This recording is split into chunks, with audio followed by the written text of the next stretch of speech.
Tales of Fourth Grade Nothing, Chapter 4. My Brother, the Bird. We lived in Central Park. On nice days, I like to play there after school. I'm allowed to walk over by myself as long as I'm going to be with my friends. My mother doesn't want me hanging out around the park alone. For one thing, Jimmy Fargo has been mugged 3 times, twice for his bicycle and once for his money, only he didn't have any to give the muggers. I've never been mugged, but sooner or later I probably will be. My father's told me what to do. Give the muggers whatever they want and try not to get hit in the head. Sometimes after you're mugged, you get to go to the police station. You look at a bunch of pictures of crooks to see if you can recognize the guys that mugged you. I think it would be neat to look at all those pictures. It's not that I want to get mugged, because that could be really scary. It's just that Jimmy Fargo's always talking about his visits to police headquarters. My father got mugged once in the subway by 2 girls and a guy. They took his wallet and his briefcase. He still travels around by subways, but my mother doesn't. She takes the bus and taxis.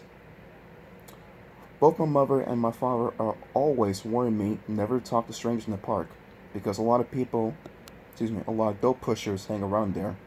But taking dope is even dumber than smoking, so nobody's got to hook me. We live on the west side of the park. If I want to go to the zoo and the pony carts, I have to walk all the way through to the east side. Sometimes my mother walks across the park with Fudge. He likes the animals a lot, especially the monkeys. He also likes the helium-filled balloons, but as soon as my mother buys him one, he lets it go. I think he likes to see it float up in the sky. My mother says that's a waste of money and she's not going to buy him any more balloons until he promises not to let go. On Sundays, the park is closed to traffic and you can ride your bicycle all over without worrying about being run down by some crazy driver. Even Fudge can ride. He has a little blue Tottle bike, a present from my father's client, and when he's riding, he makes motorcycle noises. Vroom, vroom, vroom, he yells. In the fall, the leaves turn darker and drop off the trees. Sometimes there are big leaf piles on the ground. It's fun to jump around in them. I never saw bright red, yellow, and orange leaves until the day my father took us for a drive in the country.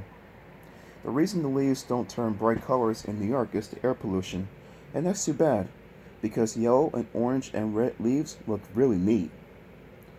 One nice sunny afternoon, I called for Jimmy Fargo, and we went to the park. Jimmy is the only kid on my block who's in my class at school, unless you count Sheila, and I don't. She lives in my building, on the 10th floor. Henry, the elevator operator, is always making jokes about me and Sheila. He thinks we like each other. The truth is, I can't stand her. She's a real know-it-all, but I've discovered that most girls are. The worst thing about Sheila is the way she's always trying to touch me, and when she does, she yells, "Peter's got the cooties! Peter's got the cooties!" I don't believe in cooties anymore. When I was in 2nd grade, I used to examine myself to see if I had them, but I never found any. By 4th grade, most kids give up on cooties, but not Sheila. She's still going strong, so I have to keep a safe distance for her. My mother thinks Sheila is the greatest. "She's so smart," my mother says, "and someday she's going to be a real beauty." Now that's the funniest, because Sheila looks a lot like the monkeys that Fudge is so crazy about, so maybe she'll look beautiful to some ape, but never to me. Me and Jimmy have this special group of rocks where we like to play where we're in the park. We play secret agent up there. Jimmy can imitate all kinds of foreign accents, probably because his father is a part-time actor. When he's not acting, he teaches class at City College. Today, when we get to our rocks, who should be perched up there but Sheila? She was pretending to read a book, but I think she was just waiting for me and Jimmy to find out what we do when we found her on our own personal rocks. "Hey, Sheila," I said, "those are our rocks." "Says who?" she asked. "Come on, Sheila," Jimmy said, climbing up. "You know, me and Peter hang out there." "Too bad for you," Sheila said. "Oh, Sheila," I shouted, "go and find yourself another rock." "I like this one," she said, as if she owned the park. "So why don't you two go find another rock?" Just then, who should come tearing down the path but Fudge? My mother was right behind him hollering, "Fudgy, wait for Mommy!" But when Fudge gets going, he doesn't wait for anybody. He was after some pigeons. "Birdie, Here, Birdie, he called. That brother of mine loves birds, but he can't get it through his head that the birds aren't about to let him catch him. Hi, Mom, I said. My mother stopped running. Peter, am I glad to see you? I can't keep up with Fudge. Mrs. Hatcher! Mrs. Hatcher! Sheila called, scrambling down from our rock. I'll watch Fudge for you. I'll take very good care of him. Can I, Mrs. Hatcher? Oh, please. Sheila jumped up and down and begged some more. Jimmy gave me an elbow in the ribs. He thought that my mother would let Sheila watch Fudge and then we'd be rid of her. We'd be free to play secret agent. But Jimmy didn't know that my mother would never trust Sheila with her dear little boy. Fudge, in the meantime, was screaming. Come back, birdies! Come back to Fudgy! Then my mother did a strange thing. She checked her watch and said, You know, I do have to run back to the apartment. I forgot to turn on the oven. Do you really think you can keep an eye on Fudge for just 10 minutes? Of course I can, Mrs. Hatcher, Sheila said. I know all about babysitting for my sister. Sheila's sister, Libby, is in the 7th grade. She's about as beautiful as Sheila. The only difference is, she's bigger. My mother hesitated. I don't know, she said. I've never left Fudge before. She looked at me. Peter? What? Will you and Jimmy help Sheila with Fudge while I went home for a minute? Oh, Mom, do we have to? Please, Peter. I'll be right back. I'll feel better if all 3 of you are watching him. What do you say? I asked Jimmy. Sure, he answered. Why not? But I'm in charge of Fudgy, aren't I? Sheila asked my mother. Well, I guess so, my mother said to Sheila. You probably do know more about babysitting. Why don't you all take Fudge over to the playground, then I'll know where to find you. Swell, Mrs. Hatcher, Sheila said. Don't you worry, Fudgy will be just fine. My mother turned to Fudge. Now you be a good boy for 10 minutes. Mommy will be right back, okay? Good boy, Fudge said. Good, good, good. As soon as my mother was gone, Fudge took off. Can't catch me, he hollered. Can't catch Fudgy. Go get him, Sheila, I said. You're in charge, remember? Me and Jimmy horsed around while Sheila ran after Fudge. When she caught him, we decided we'd better go to the playground like my mother said. It was a lot easier to keep an eye on him in a smaller place. Anyway, Fudge likes to climb on the jungle gym, and that way he can't get lost. As soon as we got to the playground, Sheila started chasing me.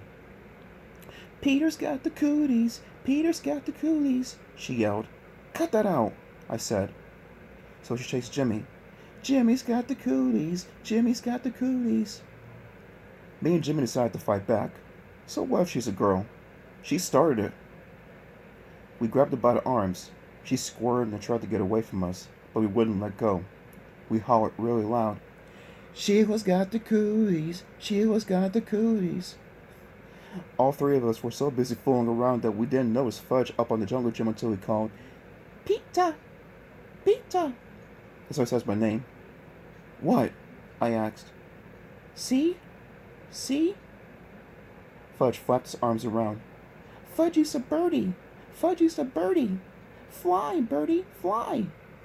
That crazy kid, I thought, running to the jungle gym with Jimmy and Sheila right behind me. But it was too late. Fudge already found out that he didn't have wings. He fell to the ground. He was screaming and crying, and his face was a mess of blood. I couldn't even tell where the blood was coming from at first. Then Jimmy handed me his handkerchief. I don't know how clean it was, but it was better than nothing. I mopped some blood off Fudge's face. Sheila cried, It wasn't my fault. Honest, it wasn't. Oh, shut up, I told her. He's really a mess, Jimmy said, inspecting Fudge, and his teeth are gone. What are you talking about? I asked Jimmy. Look in his mouth, Jimmy said. Now, why he's screaming. See? He's got a big space where he used to have his front teeth. Oh, no!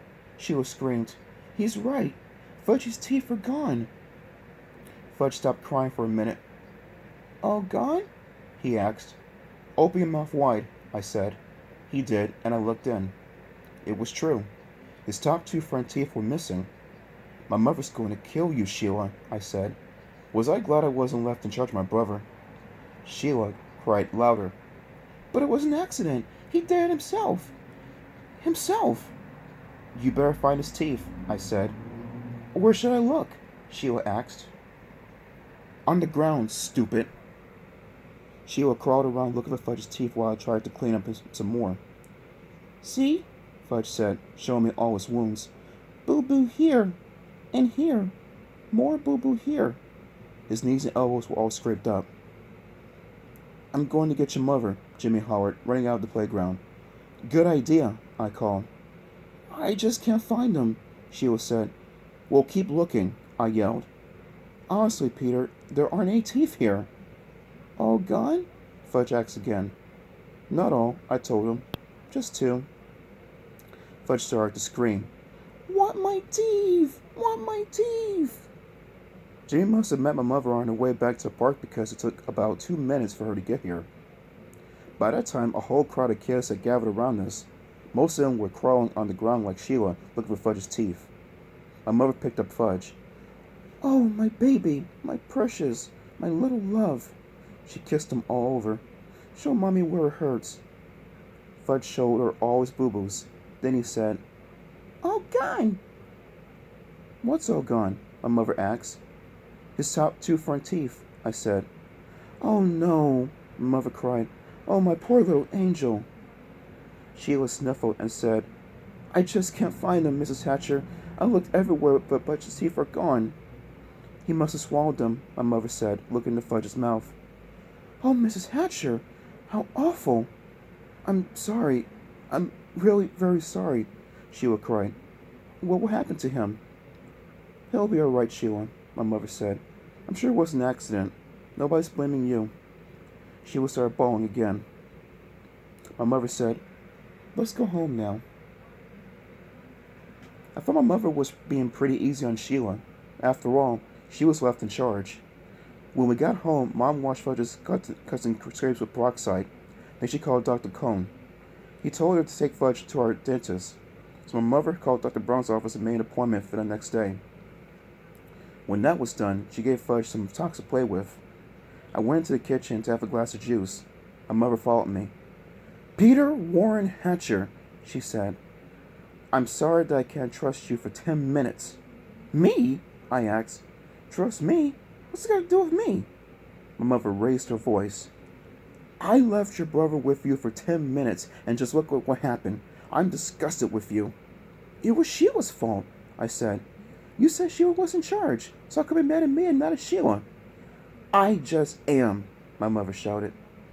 I ran to my room and slammed the door. I watched Dribble walk around on his favorite rock. My mother's the meanest mother in the whole world, I told my turtle. She loves Fudge more than me. She doesn't even love me anymore. She doesn't even like me. Maybe I'm not her real son. Maybe somebody left me on a basket on her doorstep. My real mother's probably a beautiful princess. I'll bet she'd like to have me back. Nobody needs me around here. That's for sure. I didn't eat much supper that night, and I had a lot of trouble falling asleep. The next morning, my mother came into my room and sat down on my bed. I didn't look at her. Peter? She said. I didn't answer. Peter, I said some things yesterday that I didn't really mean. I looked at her.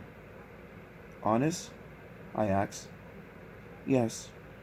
You see, I was very upset over Fudge's accident, and I had to blame somebody. So I picked you. Yes, I said. You sure did. It wasn't your fault, though. I know that. It was an accident. It could have happened to even if I had been in the playground myself. He wanted to fly, I said. He thought he was a bird. I don't think he'll try to fly again, my mother said. Me neither, I told her. Then we both laughed, and I knew she was my real mother after all.